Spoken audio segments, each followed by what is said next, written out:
Hey, what's up guys, it's Eddie from Argon Solutions. Today we're going to be taking a look at the new Vulcan Omnipro 220 Multiprocess Welder, a new MIG-TIG stick welder released by Harbor Freight in an effort to compete with bigger and more expensive brands such as Lincoln Electric's 210MP and Miller's Multimatic 215. So without further ado, let's get into the meat and potatoes and let's get started. So the first thing you notice when you open the box is you're greeted by the congratulations for purchasing this Vulcan product. Next up, you notice that the packaging is actually not typical of Harbor Freight, and it actually looks quite well done, something which actually surprised me when I was getting into opening this machine, and how all the cables, all the accessories, everything come in their own separate labeled boxes, something that you typically wouldn't see in a Harbor Freight product, and something that is normally overlooked by customers. But in my case, since I am throwing down a lot of money on this, I feel like this is something that they have definitely stepped the game up on. Next up is the welder itself. As I'm pulling him out right now, you actually see it's got quite some heft to it. I'm actually surprised of how well it's put together. It doesn't feel wobbly, it doesn't shake a lot. It's something that feels quite solid. Just unpacking the boxes right here, you see you get 3 separate boxes. First one contains your ground connection, and as we'll actually pull it out, we'll get into the meat and potatoes of that a little bit later. Next up is your electrode holder, your stick holder, your stinger lead, whatever you want to call it, it's there. Next box is your MIG accessories, your MIG gun itself, or anything to get started with the MIG, and your drive rolls, all that stuff. The next box contains your solid wire, your flux cord wire, gas hose, and last but not least, your gas regulator, which is something that, surprisingly enough, just like the machine itself, just like the packaging, it feels quite well done. It's something that I normally try to take a look into because it's something that's not actually very cheap at all to get. If it breaks down, it could cost you quite some money, and in this case it feels like it's very well put together. It's just like any other quality gas regulator. It feels solid in the hand. It doesn't feel like it wobbles or it's gonna break apart, so I'm actually very happy about this. So next up we have our gas line right here, our solid wire for MIG welding, and last but not least our gasless flux core welding wire. We'll take a look into that in another video and we'll show you how it works. Our last box is probably, I would say, the most important box. It has both your low voltage and your high voltage power lines for your MIG welder, stick welder, TIG welder, whatever you want to call it. They're quite useful in your different situations. You got our MIG holder gun itself right there. It's very well put together. I'll actually get into a little bit more detail as I get along in the video, and some accessories for your MIG welder. Here are all the accessories that actually come with the machine. As you can see, you get a lot for the money, and I'm actually very happy with how much you get for what you pay for. So here's the Omnipro 220 welder itself. It looks kind of like a hybrid between Millermatic 215 and Lincoln Electric's 210MP. Construction is very solid. I'm very satisfied with the work they've put into this thing. And so one of the things that actually got me into buying the Vulcan Omnipro 220 from Harbor Freight is the fact that they're giving you a 1-year risk-free trial. So if you do not like the machine at all for any purpose, you can actually return it for your money back, guaranteed for 1 year. And on top of that, they give you a 3-year warranty, which, I mean, if I can get 3 years of work out of this thing, I'm bound to have actually got my money's worth. So first thing we'll notice is the dense 1/2-inch power cable connection right there. Right next to it is a MIG power cable, which is looped into the wire feeder area itself. Below that is our aluminum spool connection, which actually Harbor Freight did state that they were going to release the attachment for that in the future. Our negative dense plug right here, and our power switch. Above all that, we have our main controls, which are control knobs themselves, the home and back button, and the LCD screen itself, which actually is a little bit bigger than Lincoln Electric's LCD screen. The control knobs, in my own personal opinion, don't feel like they're the very well best put together, but in all honesty, I have used Lincoln Electric's knobs as well, and they're not great in any perspective or even better at all. I would say they're both in equal quality, which is much left to be said because Harbor Freight could easily one-upped on Lincoln Electric's construction quality, but Unfortunately, they didn't this time, and it would have been great because these control knobs aren't the best in the world. But I would say equally, both machines are kind of slacking on this department, and it's actually a very funny and ironic thing to notice. The handles on the top, we have these very sturdy, very well put together plastic handles, so you can lug around the machine. They're very similar to Millermatic's 215 handles.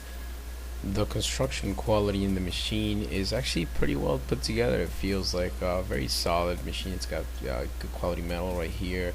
A couple things to note though is that some of the stickers are definitely on top of it, which is kind of funny. You know, they could have put like a coat of clear coat in there. It could just be their initial batch. It could just be final production. I'm not sure. I did notice that it does smell a little bit of fresh paint, but it's nothing that's gonna kill me or nothing that's gonna sway my opinion any lower for the machine.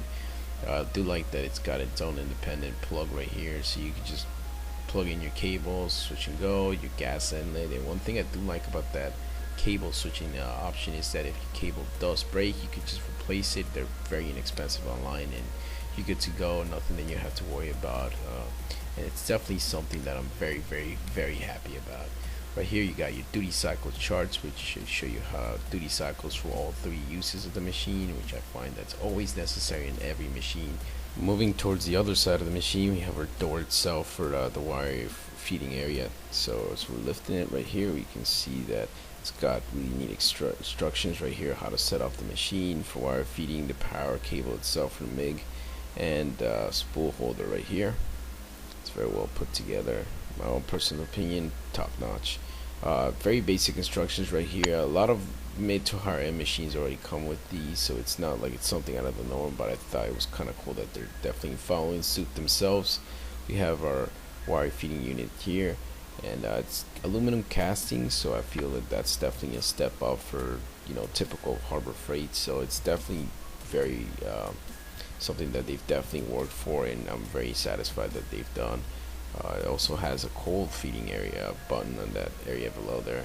On the top of the lid, we also see our rated duty cycles, our stick settings, our TIG settings, and our MIG settings for the machine itself. I think that's awesome that they're definitely stepping up their games and making some very solid instructions. If you actually have purchased yourself a Harbor Freight machine, you know those instructions aren't regularly the best of their ability, and the door, it does feel like it's very well put together. They won't fall on you, it definitely won't fall apart, which is something that some people might have been worried about when purchasing a Harbor Freight machine itself. Now the first thing I'm gonna get started with here is the user manual, and I'll be pretty honest with you guys. Whenever you buy a Harbor Freight product or any Harbor Freight machine, one of the first things you'll notice is how badly the manuals are written, how bad of explaining things they are, and how useless they pretty much are for setting up any type of machine. Now as far as this machine goes, that's completely not the case. This manual is actually one of the best manuals I've ever had the pleasure of using. It's very good at explaining everything. It shows you how to weld, how to load the wire onto the machine, how you can improve on your welds, any errors you might be having. It's very thorough, it's very well detailed, and surprisingly one of the best manuals I've ever had the pleasure of going through. So yeah, 10 out of 10. Definitely they did a great job with the manual. And moving up here, they also give you a quick start guide, so if you don't have the patience or time to get through it, this is the second best option right here. The little quick start guide, how to set up your stick, MIG and TIG, how to load the wire onto the machine, how to change the tips on the MIG gun itself, various other little procedures that you might find kind of helpful when you're starting to use this machine, especially when you first purchase it. It's really interesting how they're including lots of great instructions in some of the newer products. Moving around here, we're going to get to the power lines. Right here is the low voltage line. You see here the cable feels very, very well put together, pretty solid. I definitely like how they set up this cable, that you can just remove it from the back of the machine. If the cable itself breaks, you can just replace it. The cable itself feels very rugged, very well put together. It could definitely take a beating, which is something that a lot of guys, especially more experienced welders, definitely need in this type of work. Here's your high voltage line. Again, like the lower voltage line, it's very well put together, feels pretty sturdy. No lie, this is definitely one of the better products I've ever bought from Harbor Freight. In my personal opinion, it might be one of the best out there. You could probably see what you get for your money's worth. And moving on to the next thing, we're gonna go straight to Stinger lead right here. Now the Stinger lead itself, I mean, for what you're paying for Stinger lead, it's not gonna be the best. And to be honest with you, the plug itself feels kind of cushiony, kind of squishy. The best way to describe it, cheap. But personally, honestly, nowadays with how cheap Stinger leads are nowadays, this isn't really a deal breaker for me because they're very inexpensive. I mean, it does what it does. I feel like it's made to be used for what its purpose is, and you can easily replace these for more expensive, like $10-20 out there. Some really good high quality ones in the market. So don't be discouraged just because of the quality that you're getting out of this. I feel like every other thing that's been selling through this machine is definitely top notch, so don't let that get to you. It's definitely just a little setback, but nothing crazy out of the norm. Moving on, we got our ground connection right here. It feels just like any other ground connection, nothing fancy, nothing cheap.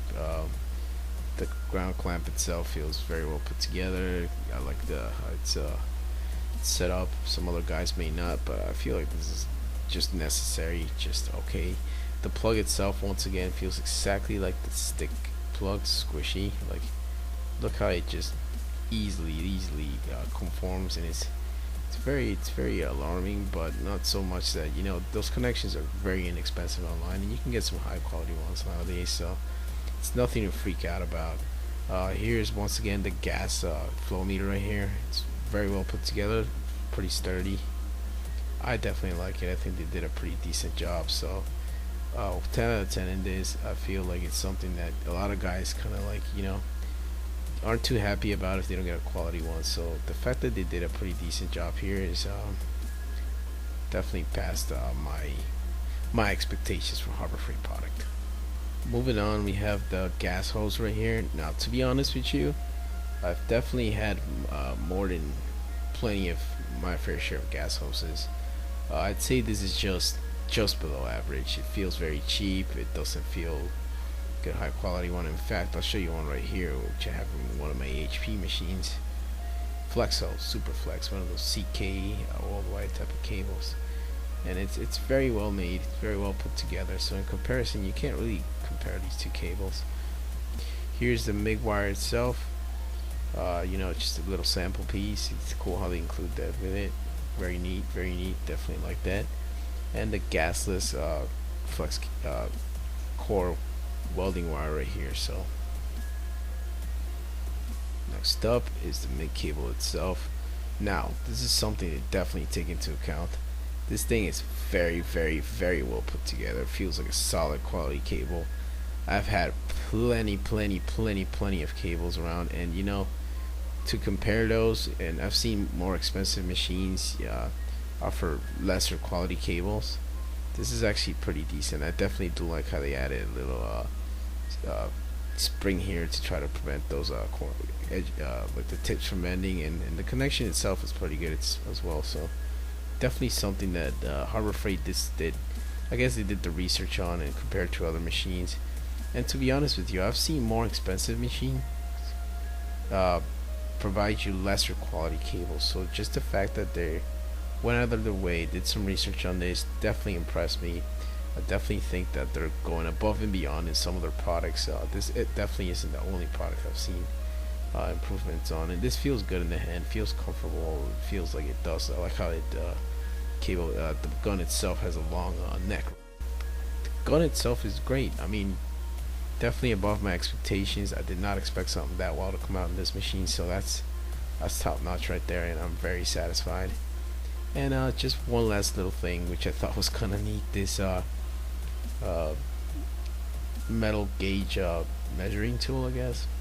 It's really neat. Not something you necessarily need, especially the more experienced welders. I guess it's a little hopeful for the newer guys, but definitely something that's kind of neat. Just the fact that you can just take it, measure it, you know, set the machines to your settings and whatever.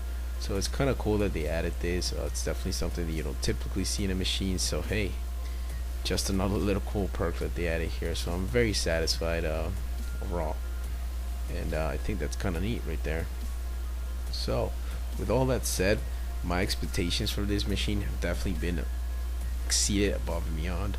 I think Harbor Freight definitely did step their game up on this. I think this easily could compete with the Lincoln Electric 210 MP. So if I were Lincoln Electric, I would definitely be taking a double take on this machine. It definitely surpassed my expectations for Harbor Freight product, and I'm a pretty hard critic on these types of things. So okay, with a lot of new welding companies coming out there, so I mean, I definitely give it a good 8 out of 10. There are a couple things it could improve on, but overall it's great. I think this machine could easily compete with that Lincoln Electric. So I'll keep you guys in the loop, and I appreciate you guys watching, and hit that subscribe button and thumbs up.